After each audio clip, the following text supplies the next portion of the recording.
Glad you could join us today on Earthfile. Welcome to the program. I'm Ayola Kasim.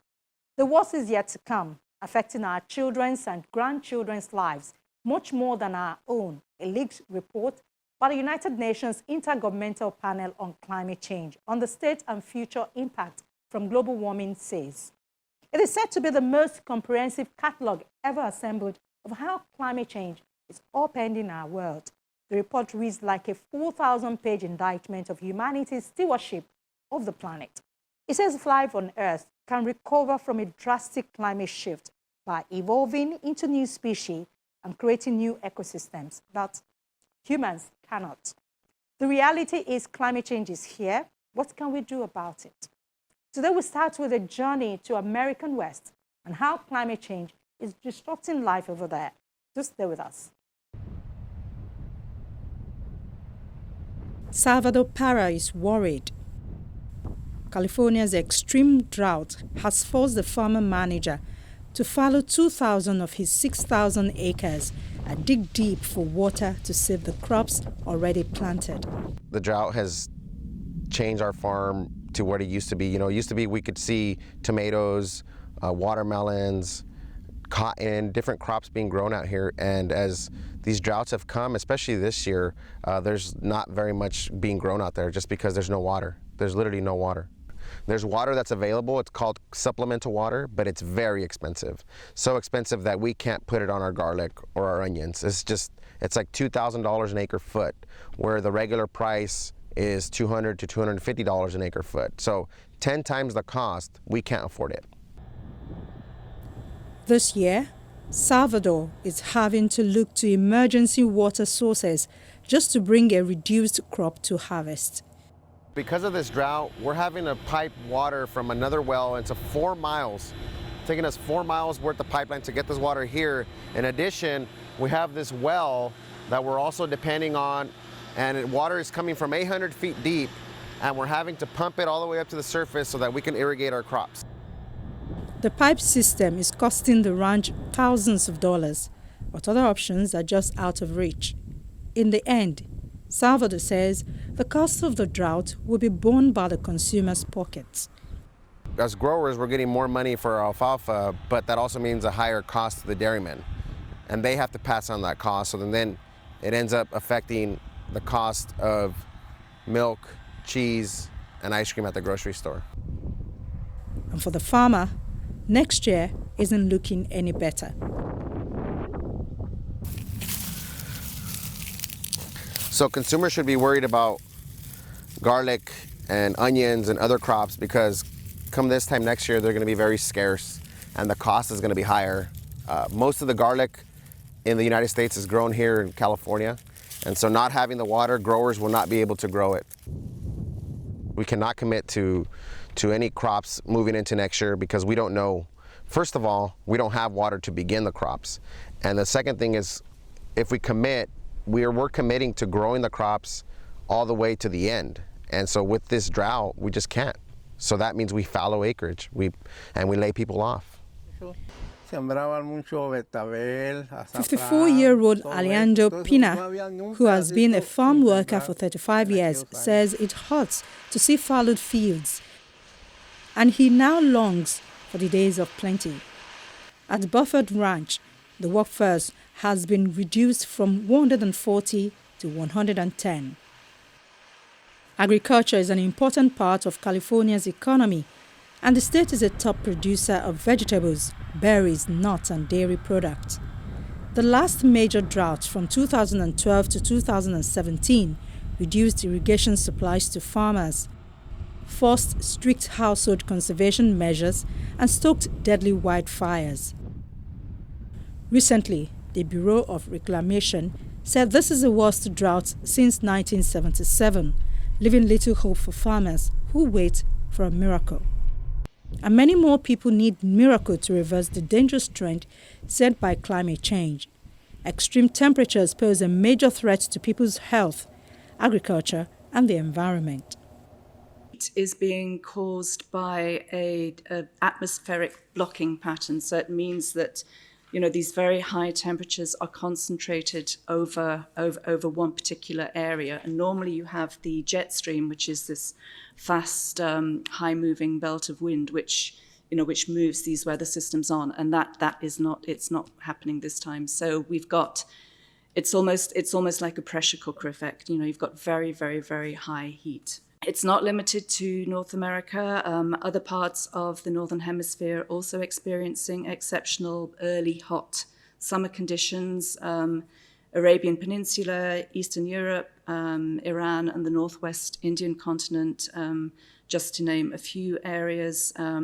Western Russia has also been seeing very high temperatures. For years, climate change has been exacerbating weather conditions, and experts have warned it won't get better unless something is done and done urgently. A decade ago, scientists believed that limiting global warming to 2 degrees Celsius above mid-19th century levels would be enough to safeguard our future. That goal is enshrined in the 2015 Paris Agreement, adopted by nearly 200 nations who vowed to collectively cap warming at well below 2 degrees Celsius and 1.5 degrees Celsius if possible. On current trends, we are heading for 3 degrees Celsius at best. Earlier models predicted we were not likely to see Earth-altering climate change before 2100, but a leaked United Nations IPCC draft report says that prolonged warming, even beyond 1.5 degrees Celsius, could produce progressively serious, centuries-long and, in some cases, irreversible consequences. Last month, the World Meteorological Organization projected a 40% chance that Earth will cross the 1.5-degree threshold for at least 1 year by 2026. We are currently on a trajectory in the absence of people's policies and technologies on a trajectory to see several degrees of warming. That's degrees centigrade. And that warming is a function of the kinds of things we do in our day-to-day living. It's how we use energy, it's how we grow our crops, it's the normal course of industrialization, which has provided substantial benefits, but at the same time has led to some real damages and some real costs and consequences. It doesn't sound like a very big temperature difference. For most of us, we live in places where that might be, not even very much in terms of a day to nighttime change. And so you look at this temperature and you say, what's a degree or two? But the reality is the last time the world had that kind of a significant change in temperature, huge areas were either under ice when it was colder or were covered by water when it was slightly warmer. These are massive shifts when you look at global averages. And it's happening at a rate that's faster than anything we've ever seen in geological history. It's moving very, very quickly, much faster than communities and people can adapt. And if you look at the consequences, we're seeing them today. We're seeing costs in terms of wildfires. And I came to this job most recently having lived in California. The California wildfires are extraordinary. They're killing enormous numbers of people. They're destroying communities. They're destroying habitat and wildlife. And they are mirrored by wildfires in Australia. And those are mirrored by wildfires in the steppes of Russia. And those are mirrored by wildfires in the Amazon, which we've almost never seen before. These are consequences of climate changing already, much less the increment that we're expecting over the next 20 to 30 years. Scientists say the goal is simple. Carbon dioxide is the climate's worst enemy. It is released when oil, coal, and other fossil fuels are burned for energy, the energy we use to power our homes, cars, and smartphones. By using less of it, we can curb our own contribution to climate change while also saving money. China, the European Union, and the United States contribute 41.5% of total global emissions, while the bottom 100 countries only account for 3.6%.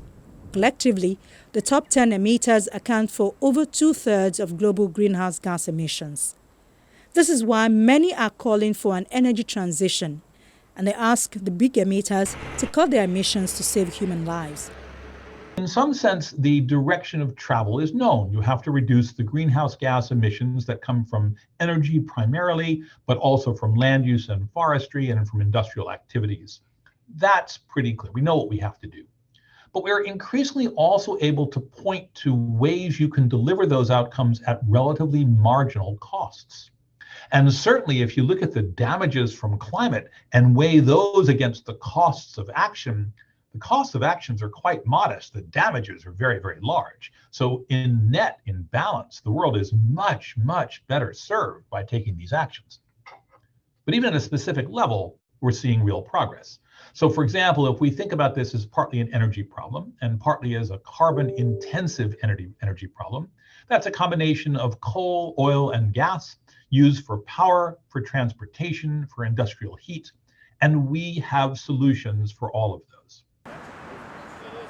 The United States, a major emitter, recently announced its largest long-term investment in infrastructure and competitiveness in nearly a century. An investment that the government says will make the country's economy more sustainable, resilient, and just. Many believe its action could determine the course of action of other big polluters. For a start, the new administration rejoined the Paris Agreement and is promising a big change in its energy use. But it has to remove the political obstacle towards achieving success first. We had a really good meeting, and to answer your direct question, we have a deal. And I think it's really important. We've all agreed that none of us got all that we wanted. I clearly didn't get all I wanted. They gave more than I think maybe they were inclined to give in the first place. And on Thursday, the 25th of June, there appeared to be a small step forward when President Joe Biden and a bipartisan group of senators announced that they have struck a deal on a $1.2 trillion infrastructure plan. It invests in green energy and climate, recognizing the changing nature of our country and our future. It invests in broadband, in our power grid, in our structures. And we are delighted to go back to the Hill and begin earning more support from both Republicans and Democrats to get this bill across the finish line. The modified infrastructure bill is smaller than President Biden's initial proposal, but retains dramatic levels of spending to cut carbon emissions from transportation, most notably by creating a network of charging stations across the country for battery-powered cars and trucks. President Biden has said that he wants to make the whole United States economy carbon neutral by 2050. And even before that, he wants to eliminate greenhouse gas emissions from electricity production by 2035. We are driving toward a commitment to get to net zero by 2050. We are driving towards actions that the president has put into executive orders that call for decarbonizing the US electricity system by 2035 by installing significant numbers of charging stations for electric vehicles, by putting in place building efficiency programs, and by putting resources to rebuild the American economy post-COVID and rebuild our infrastructure in ways that are low or zero carbon. That's a framework that's being a model that we think could be used, but we're in turn looking at others who are ahead of us. The UK has been working on this aggressively during the years that we were out with the Trump administration. They've moved forward. They've announced a more than 75% reduction by 2030. We've seen Europe collectively about where we are at about a 55% reduction by 2030. Some countries are looking at 2045 for zero. These are incredible numbers that we're seeing. Experts have found that shifting to clean energy is feasible and easily pays for itself by eliminating the immediate and long-term harms from burning fossil fuels. It has been argued that a clean energy transition is not simply a matter of replacing coal power plants with solar and wind energy. And climate campaigners have warned that it is also about making sure that the communities that depend the most on fossil fuel industries are compensated for losses to their economies, and that those who have suffered in the shadows of smokestacks have an opportunity to seize the light. Even 1.5 degrees has damages, but above that, they're much worse. The costs are much higher. So our agenda, ours in the US, as we work domestically, ours as we work as part of a global community, ours in the global context is to try to solve that problem and do so with as much speed and efficacy as we can and not leave people behind. Because we should be clear, there is a transition here. And the transition can't afford to leave people out. It's a transition that can't leave people out in our country who are underserved and more vulnerable.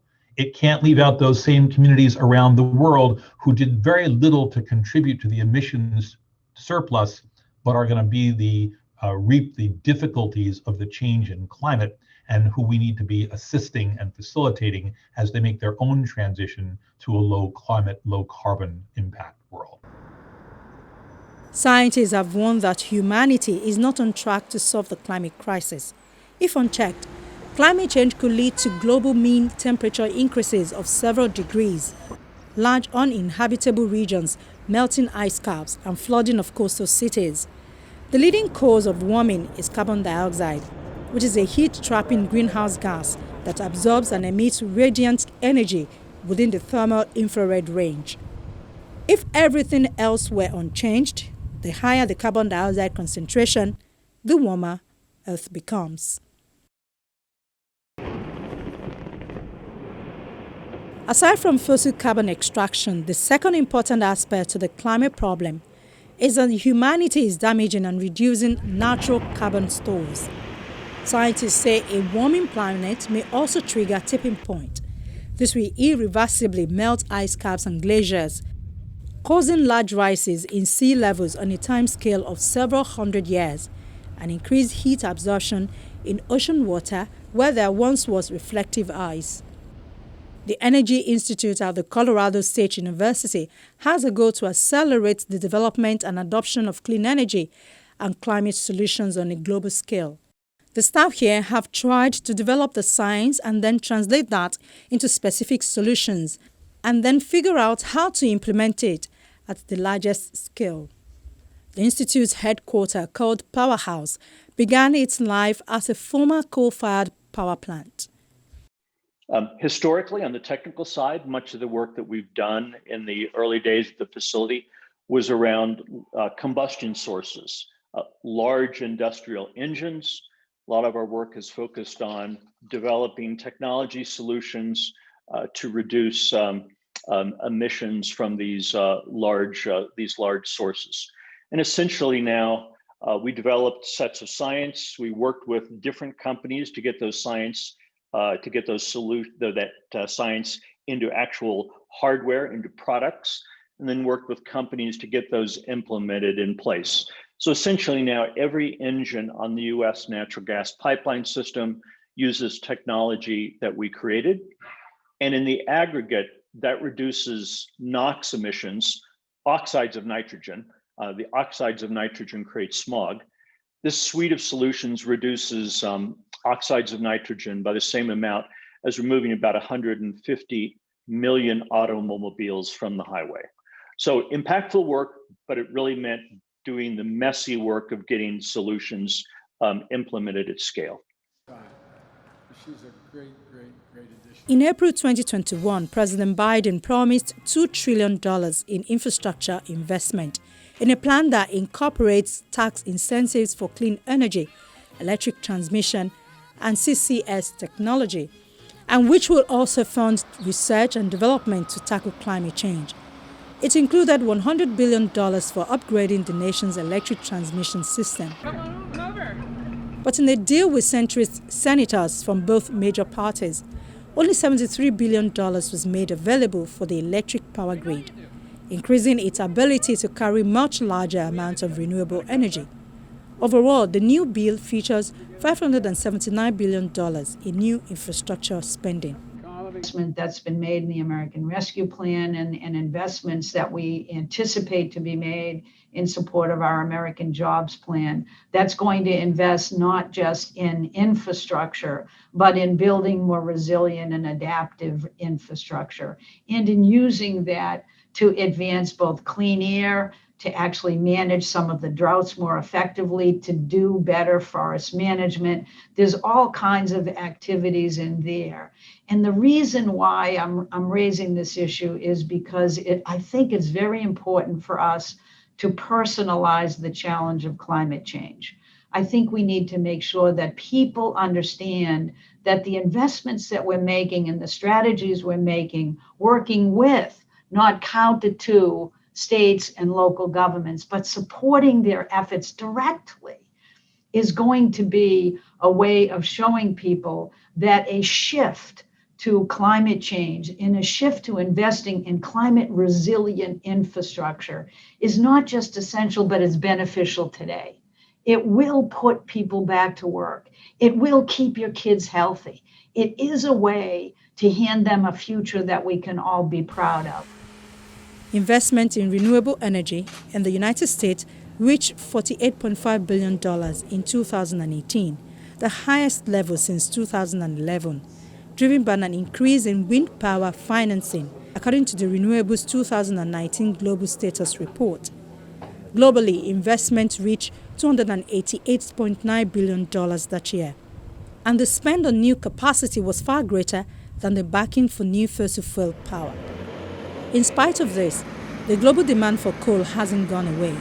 The International Energy Agency anticipates a 4.5% increase in 2001. Even in the United States, higher gas prices have seen an uptick in coal demand. Although the IEA predicts this will be a short-term trend, with both coal and gas set to lose a portion of their market share to renewables by 2022. But many have also pointed to the dark side in the renewable energy production cycle. Of course, renewable energy has a dark side, not only in, what do you do with all these wind turbines and solar panels and batteries when they've reached the end of their life? We don't want to just throw them into landfills. A battery, fortunately, if you use a battery in your car, it may only have a 7 or 8 or 10-year life, but it's not done then.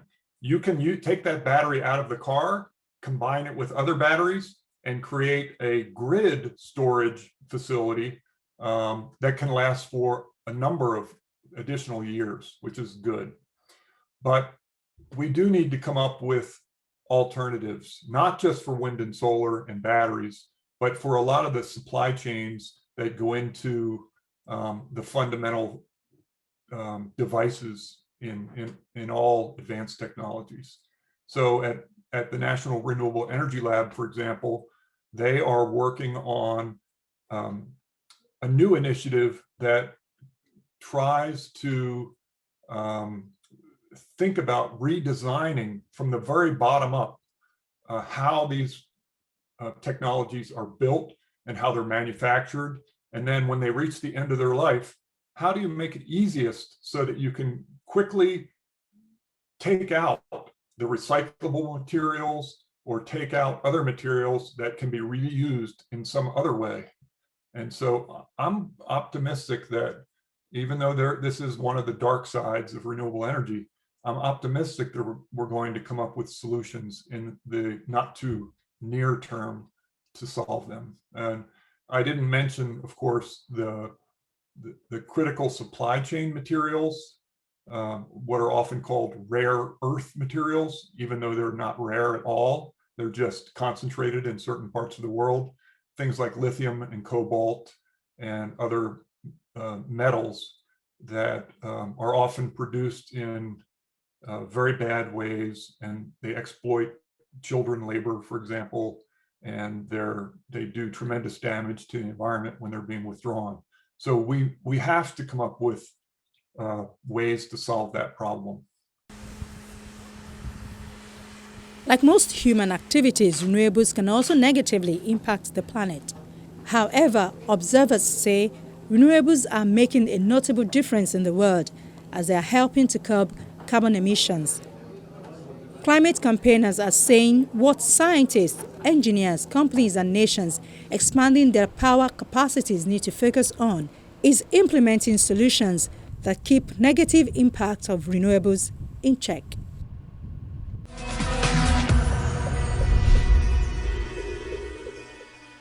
That's our program for the week. Thank you for watching. We hope to be back with you next week. In the meantime, our inbox, earthfile@channelstv.com, is available for your comments and your questions. From all of us here in Lagos, it's bye for now.